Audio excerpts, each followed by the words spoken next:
Alright, so next up on the BeltSander project is going to be the work surface here. And the work surface will be mounted on the edge of this plate right here. And it's going to mount off of that plate. What I'm going to do is I'm just going to clean this up. This piece cast iron with a T-slot in it came off some other tool. It's got a weird number on it. Have no idea what, but it needs to be cleaned up. And it's got a weird relief on this side and nothing on that side. So what I am going to do is first I'm just going to clean up these sides, make them flat and parallel, not that this is a precision work surface or anything. Then I'm going to remove this relief, and then finally I'm going to get the width of this. It's like a 1/16 of an inch too long. I'm going to trim off that, and then we're going to put on this side here, we're going to go in a 1/2 inch and up maybe about a 1/2 inch or so that I can put some pins on this, that this will slide down, and then we're going to use a piece of angle bracket here to support it. And I'm probably not going to center that because the bottom of this guy has some big gaps, especially over on the right hand side here. But the pins will keep it lined up, and force that's pushing straight down will push into this bottom plate, so we should be all good. First step, I'm just going to dust off the front and back of this guy just to clean them up. Again, not a precision work surface. This is a belt sander, not some sort of milling machine device. So I just want to clean them up, get the rust off of them, and get some relatively flat surfaces to work from, and we'll move on. So I dusted off the work rest, and the more I look at it, the more I've come to realize that this casting was probably sold to me as a piece of another casting, because if you're going to put some weight relief pockets in here, you just wouldn't end up like this, with the pocket ending and having the end of it be cut into. So someone's definitely either removed material off of this or cut it out of another casting, and I suspect it was a bigger casting and they just cut off a piece and then sold the rest as scrap, which I bought, which is probably why it was so inexpensive. So I consider myself lucky. I got these two sides flat and parallel on the surface grinder. I dusted them off, but I did also make them fairly parallel to each other. So I'm going to use them as the reference surface. I'm going to first take this all the way down to get rid of this little bit of relief here. It's kind of annoying me. I'm not quite sure what's there, and I thought maybe it would serve some use in the future, but I can't see why. I've got the T-slot here as well, so we're just going to take that down.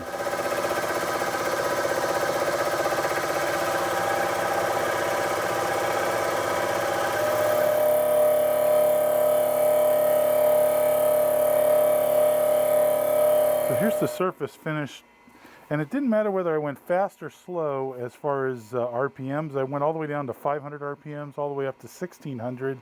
Same sort of finish where you get these like little pockets that come out of it, and that was this cutter right here.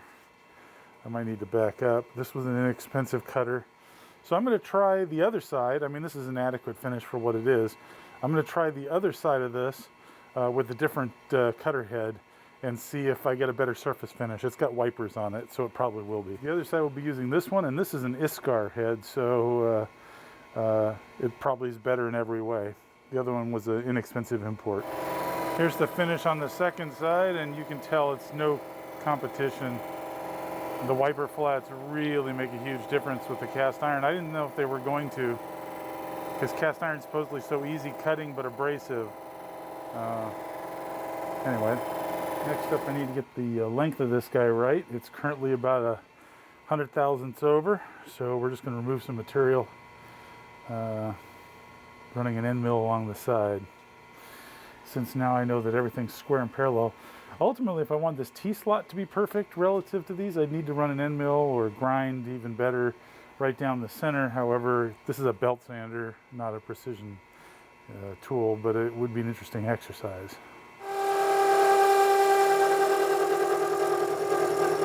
Another pass, I tried slowing it way down, so we're about 250 RPM from 450 RPM. The climb milling pass.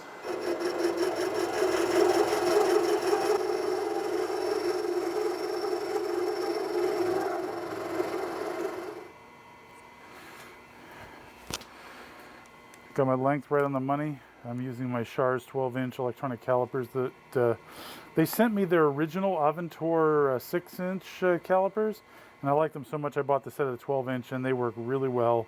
Reliable, repeatable readings. Been very happy with them. One thing you will notice is the difference in chips. When I'm cutting long ways, you're actually getting some little turnings, which I thought cast iron was too powdery for that, and it was mostly powdering, but you can see when I took 25 thousandths depth of cuts, you did get some turnings. They're pretty fragile. All right, so we're gonna try and take off 0.375 inches by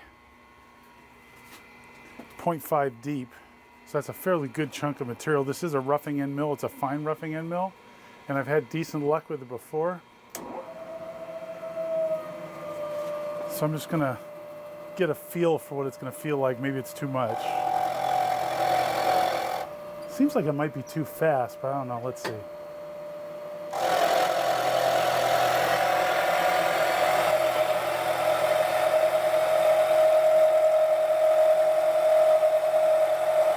Sounds like it's just a tad too fast.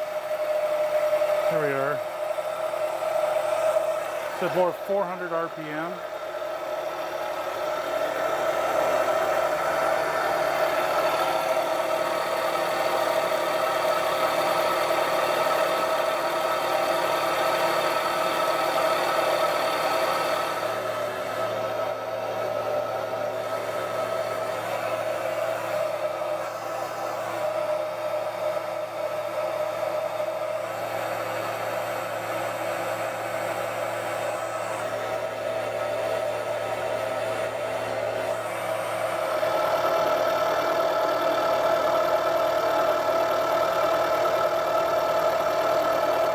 So we have victory here, and we've got our shelf.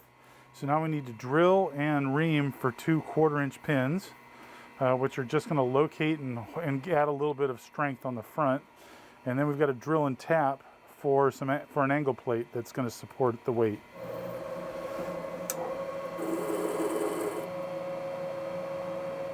One down, one to go. Here's the fit.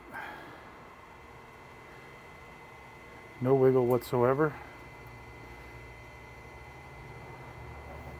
This is a plus size pin, and it's a plus size hole, so it's just dead on. This hole's 8/10 over, and I think the pin is 5/10 over. 5/10 thousandths, that is. Next up, we're going to center tap. We're going to tap and drill the 2 holes in here. Ultimately do clearance holes in this guy. This is the angle bracket, that's the angle piece that supports it. Pretty thick, 1/2 inch. At its thickest point, and it'll be sitting back here flush against the aluminum plate on this side and this on this side. The 2 pins will help keep this from rocking off, and this is just to support most of the weight, which should not be any problem at all.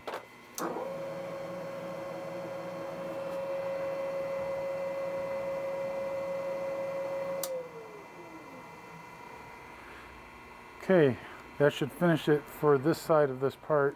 We just need to do the aluminum now.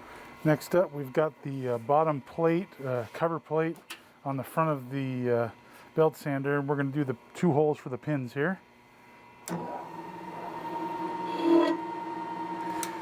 All right, so next up,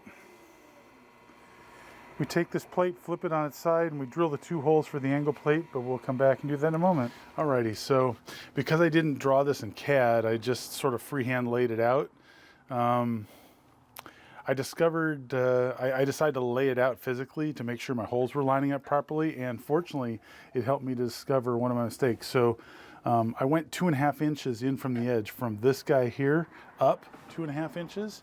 And that's where those holes are, but that's actually minus the depth here, which is 1/2 inch. So those are in 2 inches, and I got to make sure when I drill this guy that I compensate for that. I'm going to do the bottom one the same way. I'm going to go in 2.5 inches, and I'm going to go over 4 and 6 inches, and to make sure they lined up, I got right here on this axis, and I don't know if you can see it because the camera's skewed off, but it's lining up perfectly. So I just wanted to double check before I start putting holes in things that I can't take back. Deburring and chamfering holes quickly I'm using the Tom Lipton recommended solution, which is, in my case, not exactly identical. This is just a Harbor Freight, super inexpensive, rechargeable drill with a silly LED light on the bottom. But the chamfering tool from McMaster Carr, a hardened West German with a hex shank, and it's high quality, does a really good job deburring and chamfering holes. So just a solution, doesn't cost very much, and quicker than putting the chamfering bit in every time, although not the only way to do it, clearly. Plus, on the back, rather than indicate this in or set it up so I can flip it over and hit the same spot again, I just use this guy. Okay, so all right, so working here on this piece, I've now made these sides roughly square and parallel, not perfectly by any stretch, but close. And so I'm working off the center line, which is, you know, halfway between these two sides, and I go plus or minus 1 inch for my holes, and then the two positions, depth-wise, it's 1.993 from the back here, from the vice jaw, the fixed vice jaw, and the other one's 2 inches even from the fixed vice jaw. I use my depth mic to verify that. I overshot on the depth a little bit on the the cast iron work surface. So I measured to verify, and now we're just going to drill some holes plus or minus 1 inch from this center line at 1.993 out, and we should be really close. And just so you know, I make copious notes on my work pieces sometimes to help me just double check my work, because I'm really sick and tired of having to redo my work, which I have so many times in the past. So this is sort of a New Year's resolution that I just make notes all over the place so that I can't screw up as easily. And I'll probably be doing a lot more layout in the future if I can get a surface plate easily accessible. I have one, but it's kind of a pain to get to.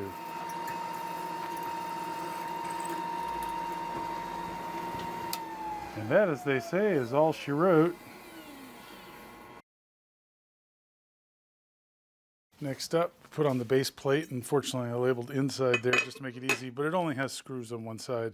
And one lesson I learned is I didn't really countersink these very deeply, and or chamfer them, and that makes it hard to get the screws started. So that was a mistake when I did this the first time around. I've learned that lesson since. And I'm only going to put a couple screws in because this thing has to come back out. Okay, just put 2 screws in there.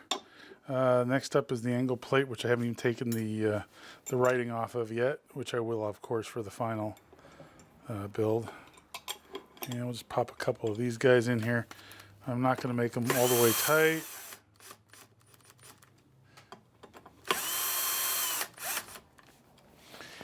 Then the next part is going to be a couple of pins in here, which will help align and make it easy for this guy to stand up. I didn't make them tight on the bottom. I decided not to ream them. That might have been a mistake. It's possible. I hadn't really decided. Of course, now I can't go back and fix it unless I want to remake this part or change the position of the pinholes, but I don't think it needed reaming. I did ream the top, which makes it a good fit, but it makes it easier to line that it's not reamed. My whole drilling was precise enough, so I probably could have gotten away with it, but I didn't do it, so my mistake. I grabbed the wrong screws the first time, actually in 3/4 inch screws, and I don't have 3/4 inch screws in this style quite yet, so I have to use this style screw, and there's the work surface right on top. The belt will be running very, very close to here. Let me just pop the belt on so you can see. All right, so we got the work table on, but it's too far away from the belt for my liking. And so I am going to have to build an extension piece on here. Now, you might say, oh, just cut out more of this material. But unfortunately, the casting has these pockets in it to reduce weight. And I'm already right up against the pockets. Let me show you. So this casting was cut out of another piece of casting, I'm guessing, sold to me as is, rather than a solid piece of cast iron. And as a result, you can see this is already very thin here. So if I want to move this way, I'd have to cut in here, and I would lose this support on this wall. Also, there'd be nothing for the pins to go into because the casting is pretty deep. The pockets are pretty deep here. So Instead, we're going to add some material on the outside. What I'm going to do is I'm just going to drill and tap. This side has been machined flat, and this side, just one piece of this stainless stock I've got here has been milled flat here. And this one's not to length yet, so I'm going to have to do that in a little bit. But we're going to drill and tap the side of the casting in 3 spots. And then we're going to through-hole drill and countersink for these low-profile Allen screws. And I'm going to attach the stainless here with some Loctite.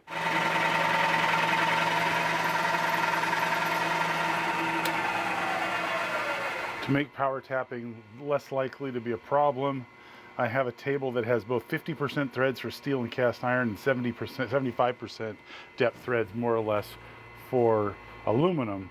And I usually use the 75% for everything, but I went halfway between the aluminum and between the 75 and the 50% threads, so I'm around 62.5% threads, just to make it easier. Less likely for the cutter, the tap to grab and break.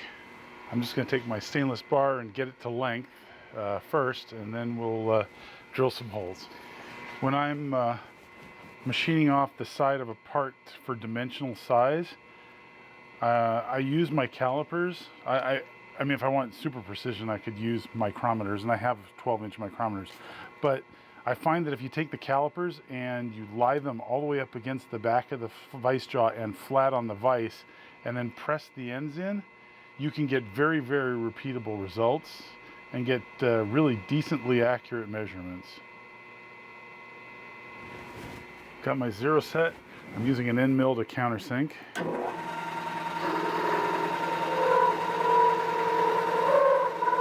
Little high RPM.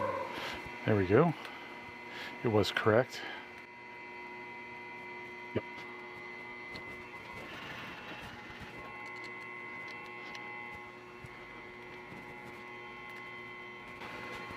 All right. Now I can fill this with some epoxy and surface grind it flat.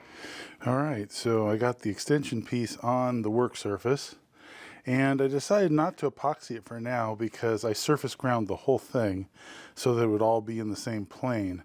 And in order to do that and make sure it didn't move, since these were just screwed on, I also drilled and reamed a couple of pins in it to make sure that it wouldn't shift, because these screw holes, even though they're close fitting to the threads, have some slop. So I tightened them down, added a couple pins, and I also needed to remove just a little bit of material off here, which these are now only about 6 thousandths under the surface, but they are under the surface, because where the seam of the belt is, I didn't check that when I first went by, it actually comes out a little bit right where the seam is, because they've got some backing stuff on here, material, and it makes it pump out a little bit, so it was just starting to rub just ever so slightly. Now, I would have worn this down, but I'd rather have it not touch. So now we've got some space. But before I mount this guy on here, I want to get the pressure plate done. So the pressure plate mounts behind the belt here with 4 screws, but I need some spring steel over here so the back of the belt doesn't wear through the aluminum, which I've got over here.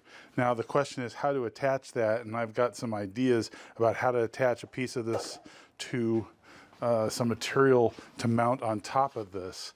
I did put 2 screws on here, and I have it's a plus or minus 4.5 inches off center, and I do have a piece of hot rolled steel, or cold rolled steel, I believe it is actually, real thin piece that I'm going to try and mount the spring steel to. And what I've got to figure out is how to actually pull that off.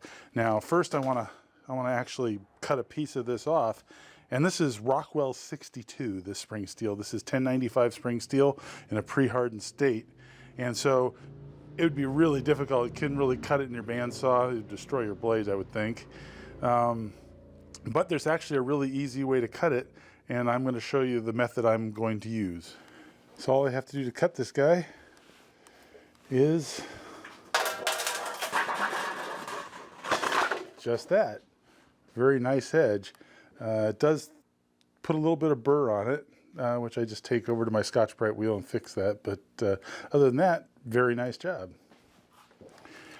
So I had some thoughts about how to attach spring steel to mild steel.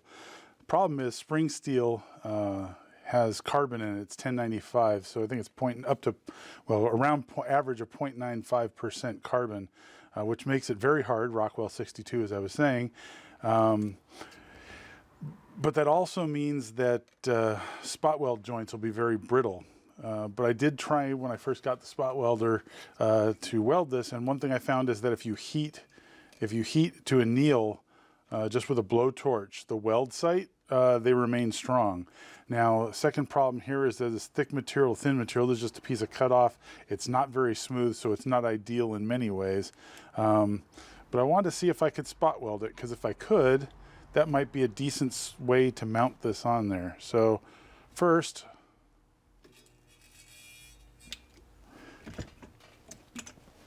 okay, that welded all right. Let's try a couple of these welds here.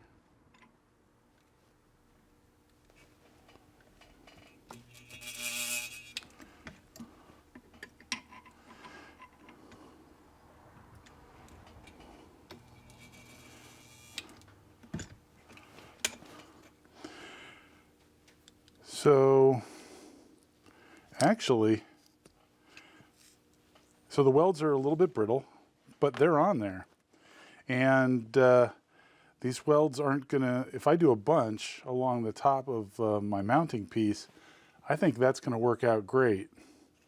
I think that's the approach we'll take, because that's a really simple approach, and if I just do a bunch of welds, I think we'll be doing all right. So we're going to put our first spot here. And then we're just going to keep moving on down the line after I make sure that's square.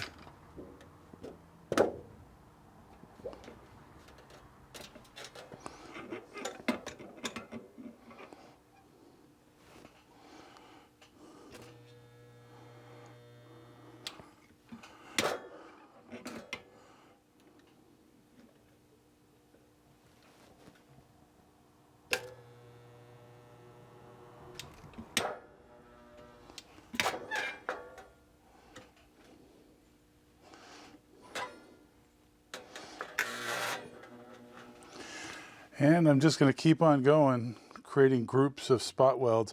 And then I am going to take a torch and anneal the area just to make it a little bit softer on each one of these. I'll bring you right back. So I'm just going to anneal these spot welds real quick.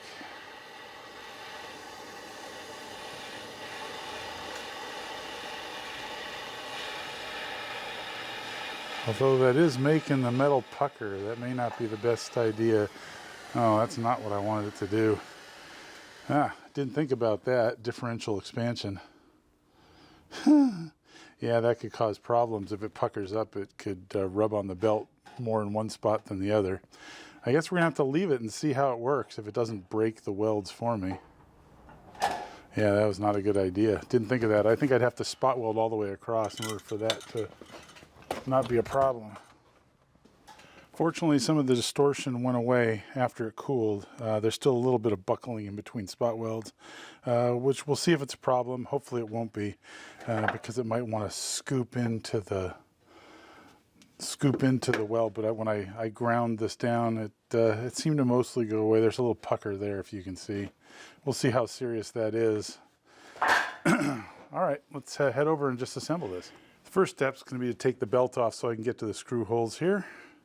And take the belt off. You just loop this around about 25 times. Next up will be to put the pressure plate in. But unfortunately, what I did was I put the screw holes sort of centered, thinking that'd be a good idea. But in reality, that's a horrible idea, because that's where the belt is and that's where the pressure press plate sheet goes. So I won't be able to get to it. So I will be able to screw this guy into place. And then also the mounting screws for the other guy, I won't be able to get to either, because it's going to be blocked. So I can't pre-mount this, because if I do, I won't be able to get to these screws. And to get to these screw holes, I'm probably going to have to take the top off. Some poor planning on my part there. This is a prototype device. Oh, got to countersink these. Didn't think about that either. Have to countersink all these holes because the pressure plates go in there and it can't afford to have these screw buttons sticking up. Alrighty, so we got the pressure plate with the cutout in it for the gear, and we need to line these guys up, screw holes up, and I may actually end up having to make these screws shorter. Let's find out. I don't know now that I've countersunk them if the threads are gonna, if there's enough threads in the base material. Let's see. I bet you I'll be just short. Oh, look at that. Hey, something worked out in my favor.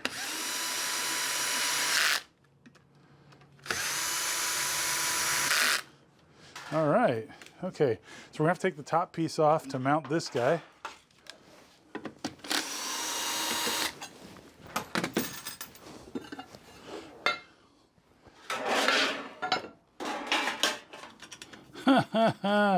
Did not plan ahead so well here. 1024 screws are running into this guy up here, which I had to make wider than everything below because I wanted it to be a pretty wide tripod stance and have enough meat to support the upper roller.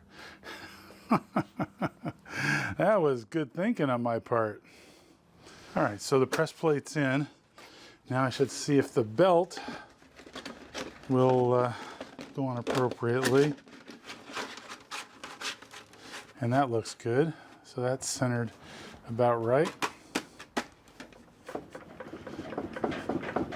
So with these low profile Allens, I have enough room to lower this top piece down far enough to get the belt fairly loose and get it off. It looks like the belt's nicely centered over the press plate. And I loosened it as far as it would go just to see what range I had.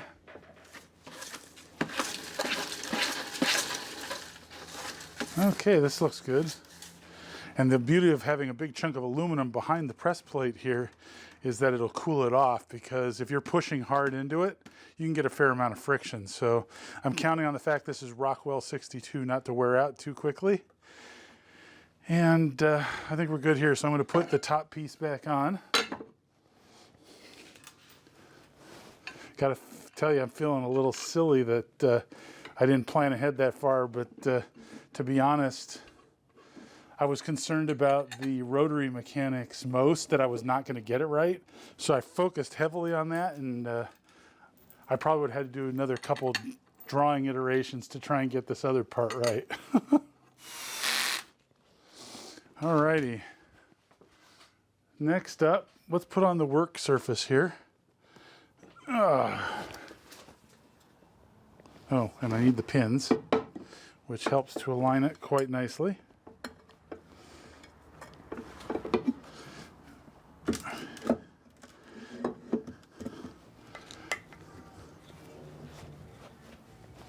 Alrighty. Alrighty, here's the whole thing together. And I've left about a 1/16 of an inch clearance between the belt and the work surface here. I did not fill this in with epoxy because I figured after I surface ground it, when I put the pins in so that nothing moved, it doesn't really, things don't run into it unless I come in at a really steep angle, which I probably won't do. But if it turns out to be a problem, I can always fill this later with epoxy and take it back to the surface grinder and clean it and fix that up. So the pressure plate is working well. It is not rubbing on the top. The spot welds are holding pretty well. There will be some force on it when you're pushing in. You know, when you're pushing a workpiece in it and it's pushing down, it's going to want to try and drag this pressure plate down. So we'll see how well those spot welds survive. If not, I can come up with another solution at another point in time. This thing's getting seriously heavy. Big cast iron work table and all solid aluminum, 1/2 inch for the thin parts, 3/4 for the thick parts. So it's quite a beefy belt sander, but pretty smooth so far. Alrighty, so we're in the home stretch here, and I've got Here's the adjusting tool I made, which is just a piece of rod that lets you adjust the height of this guy for centering, although you got to loosen this before you do it.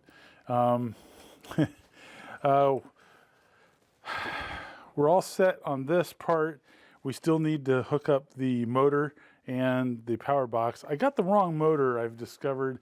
You know, I was at Hazard Fraught and I picked up this motor. It's a farm duty motor, and I didn't really understand what that meant, but that means it's not a totally enclosed fan motor, which means debris will get in here. So I don't expect this motor to be a particularly long-lived choice. It was probably a bad choice. It was inexpensive, but we got to find some place to mount that. And coming back here, you know, you can put it behind, you can put it beneath or behind. I was going to make a custom stand to put it underneath. But the base was still going to have to be fairly wide, because when you're working on this, you're going to be pushing in like that. You know, you're going to pushing the work into this thing like this. So I figured, you know, there might be some stands out there that are pretty good. And this Dewalt mobile planer stand seemed like it might be a good choice because it's mobile. It has fixed feet on the bottom with a lever that pops up a wheel and then lets you roll it around, and everything in my garage has to be mobile. So we're going to assemble this guy. I'm not going to record all of that, but we'll assemble it and I'll bring you back, and then we'll figure out how to mount this guy on there. I will say for the Dewalt that the manual is very good, and something I've never ever seen before is the way the hardware is set up. Notice that every bolt has a washer and nut already married together. I don't know if you can see so easily. First thing I got to do is put in these 2-inch ones or 50mm ones. Look at that. That's freaking amazing. I got to tell you, I've never seen a kit that had all the parts where you don't even have to search for the washers. They're just all already married together, so you know there's nothing missing. Anyways, I'm going to get to assembling this. I'll bring you back later. All right, here's the completed stand. It freewheels when you're like this, and then if you flip this guy up, it is fairly stable and sticks in place. One thing, this can be mounted either inboard or outboard, so it could be facing this way or inside, but when it's inside, it's really hard to use. So I'm not really a big fan of that. But when it's out here, it's a little bit of a tripping hazard, not terrible. We're going to try it out here for starters. They came with a lot of interesting ideas. So the alignment, these are square holes for carriage bolts, and then they have little detents sticking out that mate with these holes here to keep this thing square when you put it together. That's nice. On the bottom, these legs are only held by a single bolt, and 2 of the screw holes, one on each side, needed to be re-drilled because they didn't drill them in line with each other. So that was not great. But other than that, pretty decent. It's a very sturdy little shelf. Another negative about it is I wish it was actually like this high, because I'm pretty tall.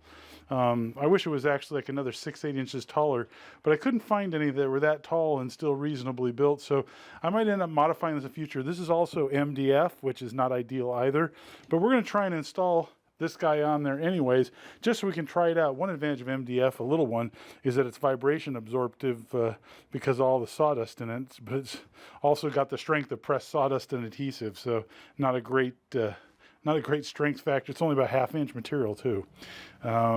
So we'll give it a shot. We might end up replacing this, and we might actually build some vertical extensions to raise this up at some point in time.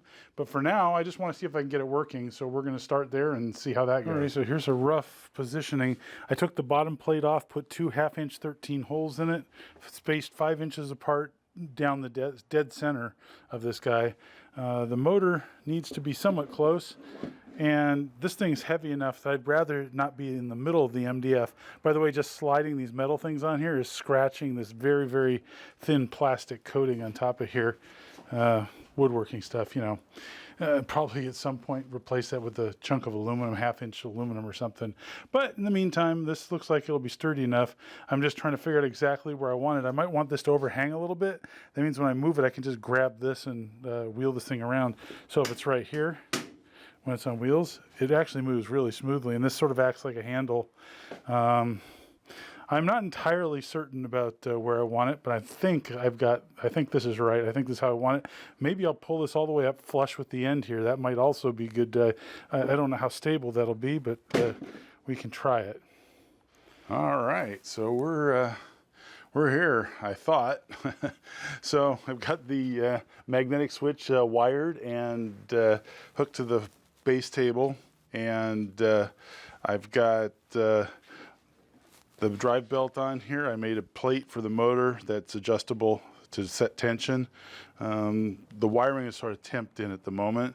I was all ready to try this out here, and I was looking at it and I thought, oh, so I can slide back and forth. What? Oh, I've got to get this material out of here. It's not necessary for support, but it is in the way of getting good motion when you're going side to side. So I've got to take that all the way down.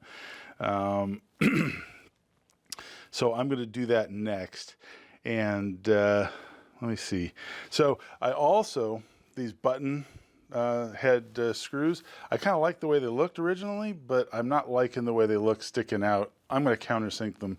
So as long as I'm at it, I'm just going to do that at the same time. And before we fire this guy up, I'll get that taken care of and I'll bring you right back. Alrighty, as long as I got the sides off to do the countersinking, I'm also going to glass bead this so to give it a nice finish. I'm not a big fan of paint. I prefer a natural finish.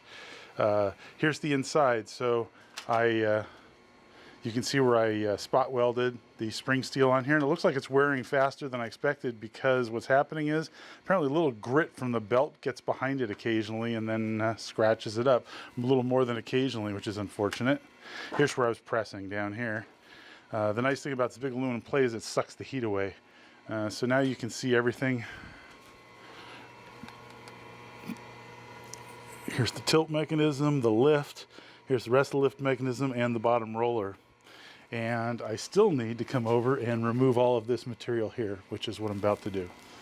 Alrighty, so here we are, the finished product. And I sandblasted it. Didn't come out quite as even as I liked. I just cleaned up some alcohol, so that's part of it, because my hands were dirty when I touched it, so I got some oil. The sandblast finish kind of nice when you get the light at the right angle, but it's not as even as I'd like. There's the motor mount.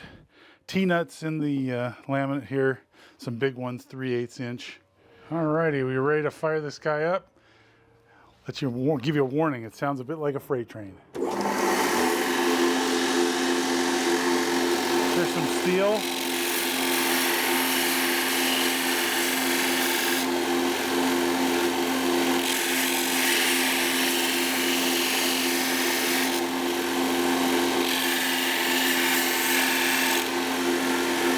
Kind of like butter.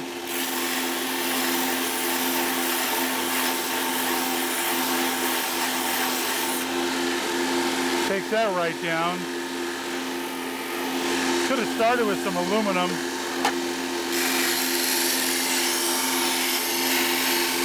That's 1/8 inch aluminum, cutting it like butter.